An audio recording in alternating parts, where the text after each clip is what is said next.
Ready to be mobile? Sure. Okay. Kate and Drew, you ready to be mobile? And we are live. Welcome everybody to live Q&A. I don't even know what camera I'm looking at. Which one? That Right one in the back there, back? yeah. Welcome everybody to live Q&A. We are in a different spot, as you can tell, because we moved Yes. temporarily. This is temporary. I want to emphasize how temporary the temporary nature of this temporary thing is. So yes, we are here. Welcome. Hi, Dan. Hi. This is exciting to be in a new place. It is exciting. And I want to take advantage of it. Uh-huh. And because we're in this space, it made me more acutely aware of the surroundings. Yeah. So what I'd like to do is have you explain what all this stuff is for. Okay. And we'll start with, we're going to have to move slowly. We only have the one camera, and if they're going to follow us as we go, we got to give them some time. You like the slow motion action shot. Yes. Chariots of fire playing behind us. Do, do, do, do, do, do. Okay. Yeah. Okay. So What do you want to know? let's start with the altar. Uh-huh. And I want to start with the altar itself. It's technically a table. Right. So Done it. what's the difference between an altar and a table then? Uh, Why do we call this table an altar? why do we call this table? Okay, so Catholic churches will typically call this thing an altar. In Catholic theology, at communion, you are redoing the sacrifice of Jesus Christ every time. So it's an altar followed from all the way back to the Jewish altar where you would offer sacrifice on the altar, right? So we're basically reenacting a blood sacrifice. Yes, and this time it's the perfect sacrifice because it's Jesus. Does that make sense? Yeah. So that's in Catholic thought, which is why it's an altar. Following from that, because for 1,500 years, that was it was called an altar for that reason. We typically call it the table. We think of Lutherans have rejected the theology around that you are re-sacrificing Jesus every time. That we think that's, sorry, Catholic friends, silly. Is the professional theology word, and so we call it a table because we emphasize the meal, the nature of the meal. Okay. That it's so it's a table. We are gathering for food at the meal where Jesus is truly present. We both agree Jesus is truly present. It's just, what do we call this thing that we're gathered around? So the focus here is more on, to simplify, on it being the Last Supper as opposed to the final sacrifice. Yeah, I mean, the focus for Lutherans is Jesus is given for you, that you are truly receiving Jesus for you. That's the emphasis. But we would reject the sacrifice nature, that it's because you don't need to re-crucify Christ every time. If he is the perfect sacrifice, then perfect means it was completed. It was done. It was done. Same right. concept as baptism. You Right. only need to be baptized once. Right. You only need to do it once. Right. Okay.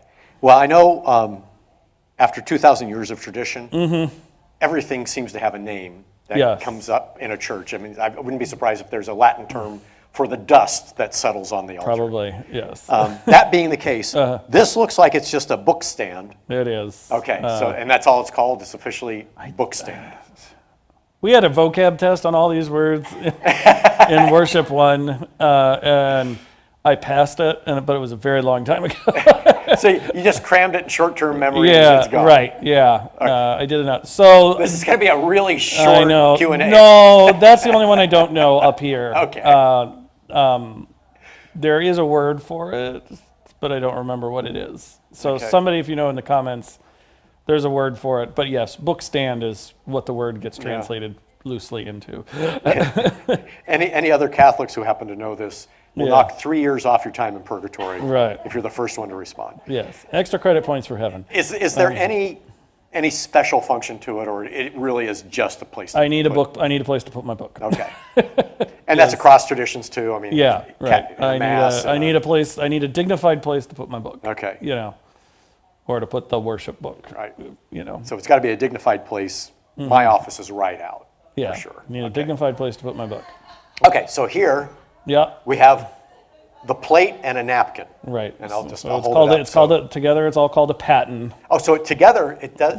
Well, it's supposed to be a combo. The napkin is a napkin. Okay. The plate is we call a paten, which is Latin for plate. About the only, typically in Catholic traditions and in Orthodox traditions, this is where you would put reserved host. So like rich congregants can reserve their host. Like Catholic traditions will take leftover communion and put it in a box. That box will be in the sanctuary. So typically you would put, in their traditions, the leftovers would go, it's called the reserved host. The reserved host would go. Reserved host in the reserved host box. But reserved host in modern terms is leftover host. Yes. So what's left after the service? Yeah, what's left after, yes. Makes sense? Okay, yeah. So we use it because we don't do that. We don't do that as Lutherans. So we use it to disperse. It's the plate I disperse from. Okay. Does that make sense? Yeah. So what is the plate at a Catholic Mass? What is the plate that it's being dispersed from? Well, and I assume also an they have Orthodox. a fancy, depends on how high church the Catholic Church is. They either have a bowl or a cup that has, it's called a ciborium, I think is what it's called. It's a cup that holds wafers. Okay. You might have seen this in the Catholic, that's where the host comes from for communion. So we cut out the middle. We cut out the middle nap- utensil. Yeah, We we cut just out go- the middle utensil. Yes. Okay. Yes. And the napkin is just called a napkin. Yeah. There's nothing, it's not that blessed. napkin. They're all called purificators, is their technical title. Okay. This is more what we would mean by a purificator, but Okay. yeah. Well, let's get to that then. We'll move over. Before we get to the below part, we'll work our way from the top down. What's this cute little? It's called a burse. It's like it is like a purse, but it's a burse. Right. It's called a burse.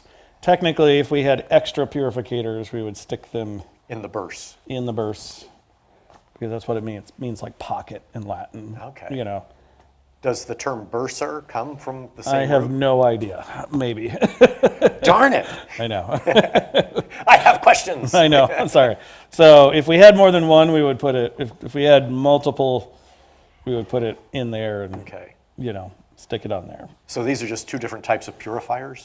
So we call these purificators. We don't do this because we use the little cups. Sorry for all you high church nerds. I know you don't like that. It's okay. But if we were receiving communion from the chalice, multiple people were, somebody would drink and then you would use this to wipe quarter turn light. So a really primitive and not very effective hygiene system. Well, I mean, is the chalice at least made of a metal that yes, it is. It's has made antibacterial? Yes. So the metal is antimicrobial, and there actually is enough alcohol in wine to kill off most things. Okay. Actually, I know people don't believe me on this, but actually, common cup is the most hygienic version of communion out there. By Seriously? far, yes. Every study has said common cup is actually more hygienic than anything else. People don't believe that though, so we do the other way. Yeah. It is. It's kind of hard to, especially in this COVID era. If you do intinction, somebody always dips their fingers. Like without fail, you'll get 3 people who do that, And those little cups are actually touched by everybody else's, as you're reaching for one, Yeah. you reach over, and so this is actually the most hygienic. Ooh, yeah, and now to think about it, if you're holding the cups here, yeah, or even you holding the host somebody here, else is breathing on it. well, yeah, when you're speaking, spittle's coming out. No, people, right? So. Oh, gross. I know. Yes. So this is actually far more hygienic than anything else, but that's fine. I think from now on, I want to be the first up for communion. Yeah. Wow. Yeah. So, That's Oh, the Sheldon Leonard in me is just I know. the germaphobe. I know. Don't think about it. Nobody's ever gotten sick from Jesus, so don't worry about it. Okay.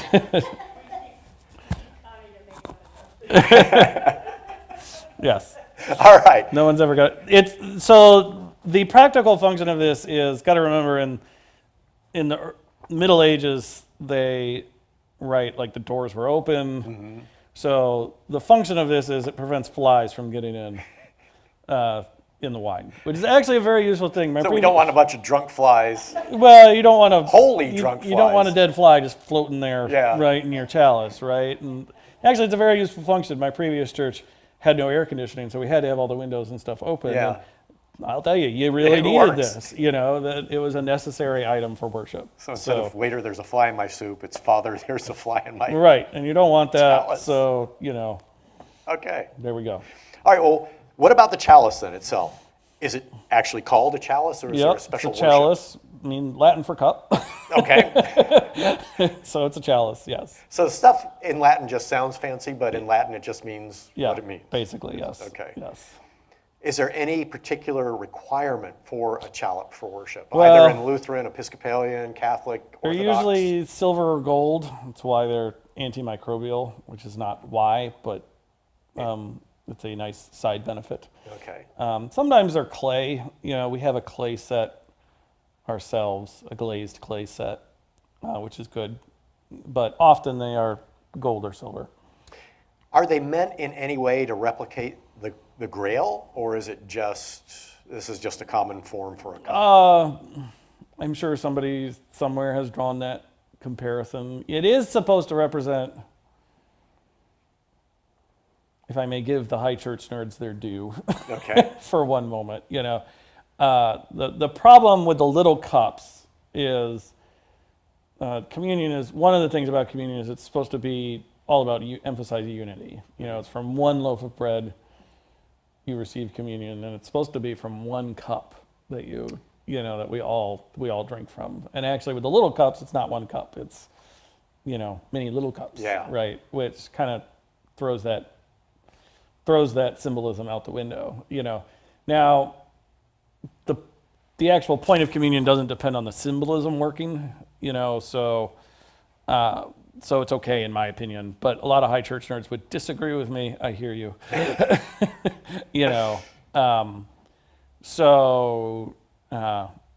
a very old tradition, which first church I ever worked at actually did, which is you have a specially made cup, which is meant to pour into the little cups, as you're up there, so that, you receive from the little cups, but it's still from one cup that we all drink. And that's good, although it's a pain in the butt. So I think that's not really worth it. But if we're talking about the real symbolism of it, it's supposed to be the one cup and the one loaf that we all receive from, emphasizing the unity in the body of Christ that we have.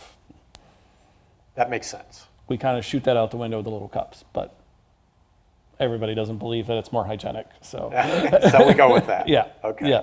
Well, what about the decanter? It looks It's a decanter. Okay. Yeah. That one's simple. It's a decanter. Well, when you is this what you pour into the little Yeah. cups? This is what gets poured in here.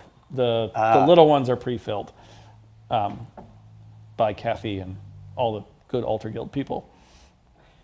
And there's a special little device, which is a little suction thing that Okay. sucks the wine out. So they're not just kind of going shh, shh, shh. No, it's Okay. it's a fancy little device. It takes a while. So Kathy, when you're doing that, do you have to do any quality control work?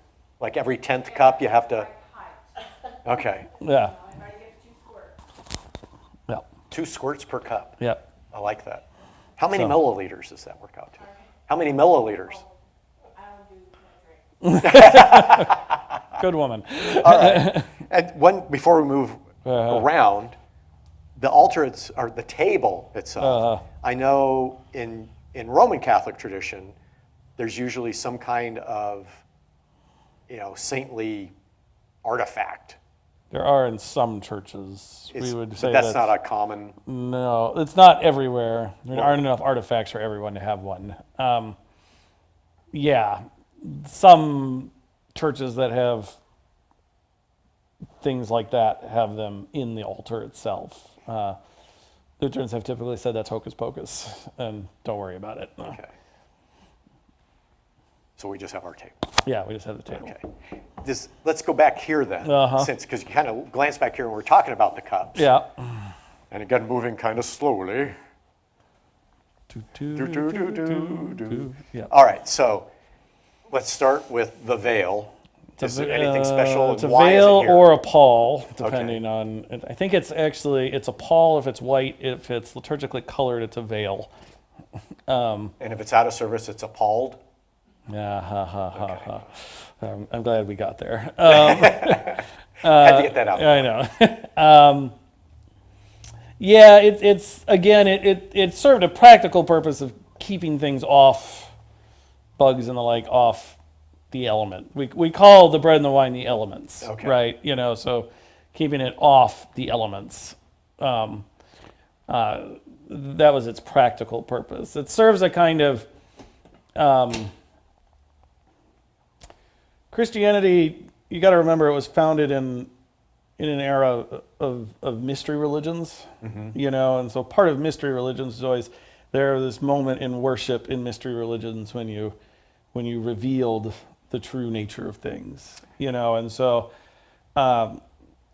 communion kind of comes out of that world, and so it's like, for example, in the early church, unless you were baptized, you actually weren't even forbidden to be in the worship service itself when we got past the peace.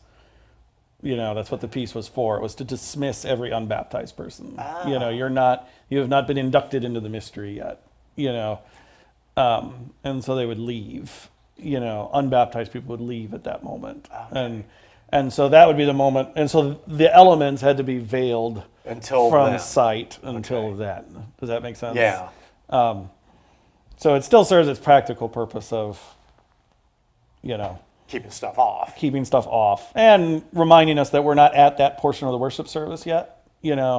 Like if it's up there, it's like, well, we're not at communion yet.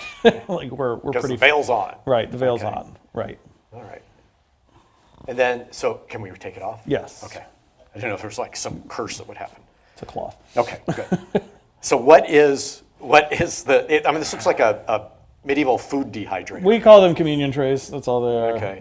And just a communion tray. Yeah, just a communion tray. Okay. Yep. And is that grape juice that's in there? Yep. Okay. There's grape juice and wine. Sorry, high church nerds.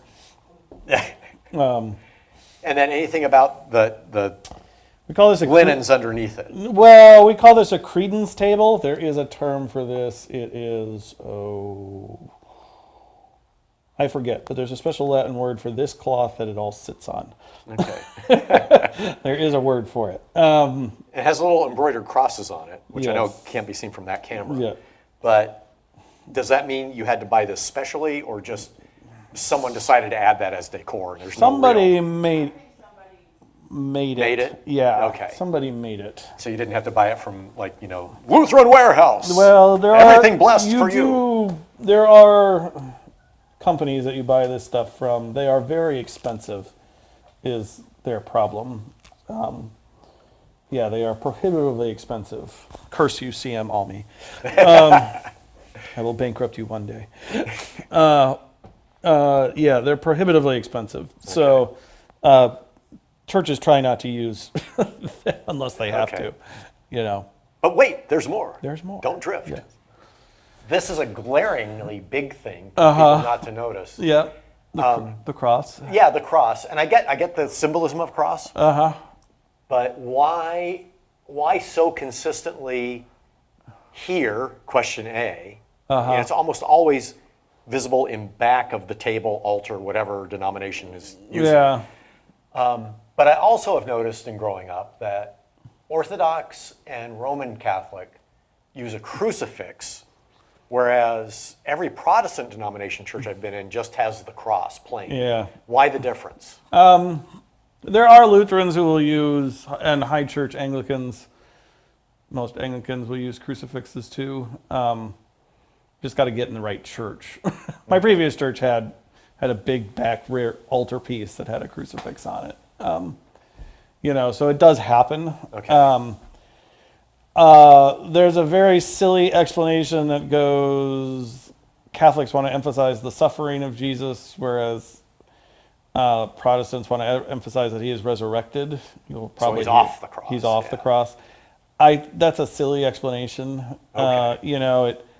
Honestly, a lot of it boils down to we needed a way to say we're not Catholic, like especially in the, Like the early Reformation. well, no, like later actually, like early 1900s through the 1950s. Kind of a lot of that stuff. Oh, it's that late? Yeah, a lot of that stuff gets developed about that time. We're not Catholic. Why then? Why 400 years after the Reformation would people start thinking that way?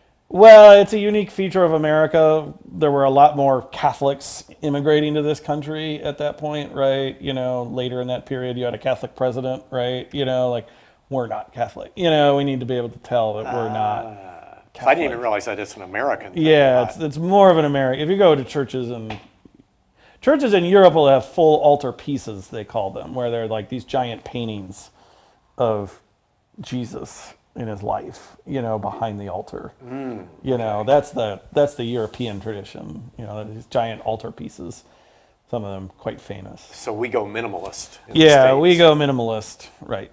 Okay. So, Wow.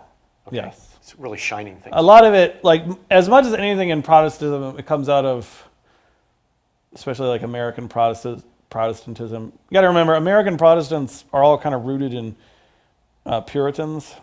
And so that affects Protestant culture in this country. Gotcha. And so the result of that is that the Puritans were very clear that most of the things we have in here, they would call them idolatrous. Their worship spaces were very plain. Even the stained glass windows, it was an idol. Wow. And so, but having a human face on the cross would be idolatrous to kind of them. They would think about that as a violation of the first commandment. Wow. So, Okay. We're running short on time. yeah. But I think I'm running short on things to point to, so I think we're okay. Yeah. So we'll wrap up. First, before we drift even further out, the candelabras and the really fancy sniffer. Yeah. Why don't we just lick our fingers and put them out that way? Why do we have the fancy? And I assume the candelabras, there's no mystery. It was because before electricity, we needed candles Yes. for the celebrant to see. Yes. Okay. Yeah. But is right. there any symbolism in the numbers? Is it based on? I'm sure Like this has echoes of a menorah to it. Yeah, I'm sure somebody would give you a symbolism to it, but there's a great little note in the leader's addition to the Green Book, the former hymnal, which says, "The candles are to be lit with a minimum amount of ceremony, for they represent nothing, really." They were there so that people could see, and that's why they are still there, Okay.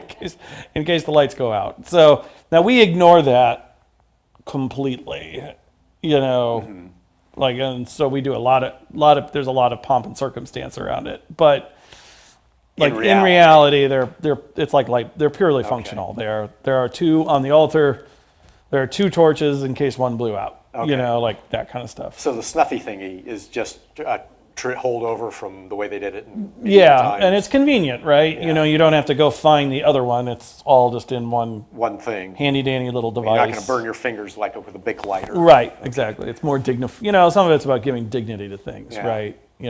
So. Well, what about the thrones, which I know you hate? I do. They're just uncomfortable. They're just chairs, I mean, Just over time, they were made to look fancy. well, some people think you need fancy to be up here, I mean, and again, you don't want a metal folding chair up here, like, so, yeah, Okay. So no need to. Well, I mean, if you're in an Orthodox church, if you're in an Orthodox cathedral, you will see a chair. You will see a chair that represents the bishop's chair, Christ's chair, throne. That's usually empty, but that's not us. So, Okay. And I guess glance around, make sure there's nothing more on this side. Over here, Yeah. we're back to, we got another candle, but this is a big honking candle. This one actually does represent something. This is the one that represents something. All right. So what's this one for? So we call this the Paschal candle or the Christ candle. were we a proper high church, I know, church nerds, I hear you. This would be a real wax candle, and we'd get a new one every year at the Easter Vigil service. So the real ones are designed to last 1 year and you can get until where you are? No, they won't. I mean, you might. It depends on how often you light them, how many baptisms you do, that kind of stuff. Okay. You know, so it might be done. It might be done, or it might not. But if it's not done, you got to get a new one still. Anyway. Yeah. Okay. And there's this whole ceremony at the Easter Vigil of stamping the year on the new one, and you know, and there's this whole to do with the Easter Vigil. We use the oil candle, so we don't do all that. Okay. So, and it gets lit at season of Easter, Christmas, funerals, baptisms. So it's not All automatically Saints on Sunday. No, for everything. it's on only some of the time. Okay. And what about the one up there? I noticed that we never unplugged that light in the center dangling from the ceiling. Yes. Okay, we call that the eternal candle. I think it's Or actually in our case, an eternal light bulb. it's a light in our case, but usually it's a real candle.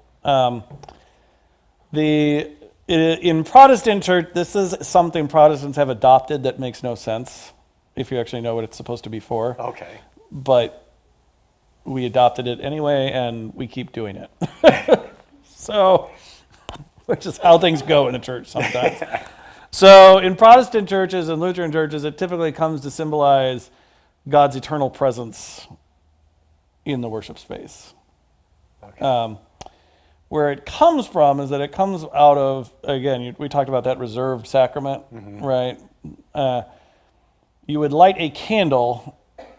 In Catholic and Orthodox churches, there's a candle that looks an awful lot like that you light if there is reserved sacrament in the host box, in that box. And So it's the lights are on and someone's home. right, it's Okay. the lights on and Jesus is up there, behave, you know, like Jesus is right in the box, treat it accordingly. Okay. You know, it was almost always on because There was almost always there's reserved. almost always reserved, right? You know, and so Protestants then adopted that tradition and said, well, it's about God's eternal presence. And in my opinion, that doesn't really make a whole lot of sense, given what its function was, Yeah. you know, in what its function is in the Catholic Church, you know, but on the other hand, I'm not going to fight that battle. You know, so there it is, Okay. right? You know, so it's the eternal candle. Okay. If you have a real candle, it takes about a week for one to go out. If it's a light bulb, it's forever. So we know the definition of eternity is 1 week. Yeah. Well, I mean, it's somebody's job to, you know, replace it, that kind of thing. Okay. And I just want to check. Yeah, right. And that's fine, Kathy. You don't have to change the bulb. Yeah, and that's it. We didn't have any online questions. Any in-person questions? I just would like to know why isn't the wine already in the cup? Why isn't the wine already in the cup? I mean, why do you have to have it in the can? Yeah, why decant it? You don't have to. The tradition comes from, there's a place in the liturgy where the elements for communion are supposed to be presented, you know, and so, again, were we fully high church, the elements actually wouldn't be already up there.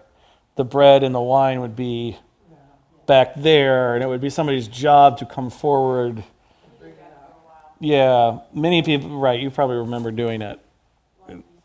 Yeah, what? Yeah.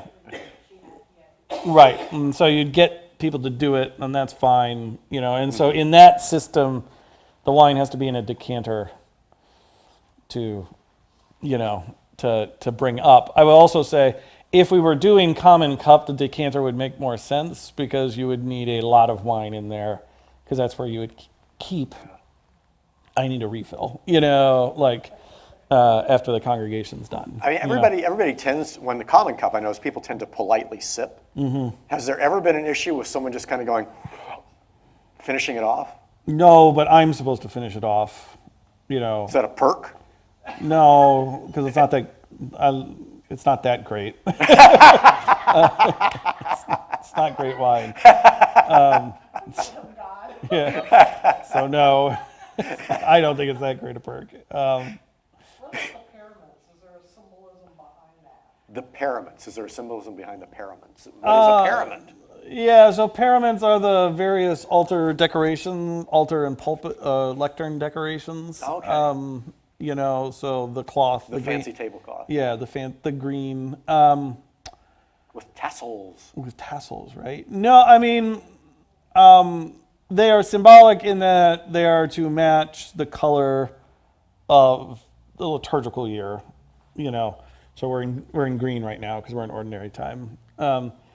Typically, they are decorated with either symbols or, in this case, words, right? So holy, holy, holy.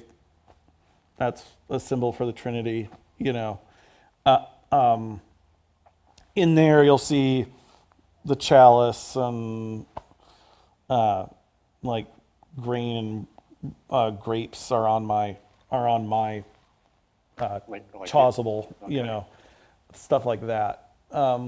So that and other than that, it's to kind of, practically speaking, dress up the altar, you know, because it is, without it, it's just a wood table, just like you need a tablecloth at your home. Oh yeah, we need a tablecloth at our home. You know, you put a tablecloth on for company when it comes over. Yeah. Tablecloth, right? Any other questions? Bueller? Okay. All right. All right. And we don't have our usual online questions. So That's fine. We will just, We'll keep that's it. pretty much it, unless we want like artistic description. Oh, actually, there is one more thing. Specific to this building, because Yeah. I have not seen it before, and I think it is one of the coolest architectural features in a place of worship I have seen, regardless of religion. These rafters, this clearly is meant to look like a boat. It is. Is it supposed to be the Ark, or is it like a Scandinavian Viking longboat in honor of Lutheranism in Scandinavia? Yeah, I think a boat in general. Not, I have this great icon on my wall, it's called the icon of the mystical church, and it's all the bishops and all the people kind of in a boat fishing, and Jesus has both the rudder and the sails, you know. And I like it because it's, you know, Jesus is directing the boat. We just got to fish, you know. We don't got to worry about anything else. And so the boat has been this metaphor, whether it's the ark, yes, or other boats. The boat, Yeah. you know, in Bible study today, you know, whether boats have been metaphors for what the church is. Gotcha. So Yeah, when you first said that, though, I had this image of Jesus as a yachtsman. he kind of is, you know. Trying to get a cup off Connecticut or Right, something. right. He kind of is. So, and on that note, see ya, folks. See you, folks. Okay, you definitely have to do that kind of thing again. That was wonderful. You like that?